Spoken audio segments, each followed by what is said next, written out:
Patay ang isang lalaki matapos malapit ang barili ng isa pang lalaki sa Caloocan. Titugis na ng pulisya ang gunman sa nahulikam na krimen. May unang balita si EJ Gomez.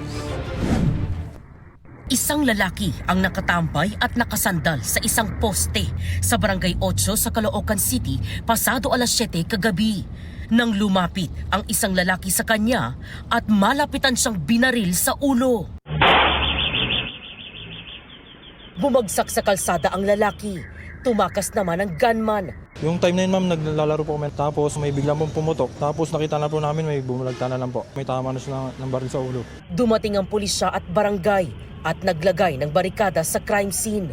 Nagdatay namin dito, yung dugo nagkalat na talaga. Nakahiga na siya dyan. Nakasuot ng puting sombrero, puting t-shirt at puting shorts ang biktima.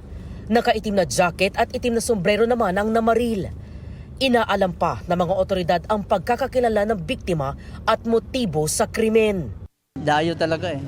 Hindi namin kilala eh. Wala talagang lumapit ito ng mga kamag-anak dito. Kung sino po nakakaalam dito at nakakilala sa nangyari dito, sana ano na lang sa amin, lumapit na lang sa amin para makapagbigay din kami ng impormasyon sa kanila. Patuloy rin ang pagtunton sa salarin.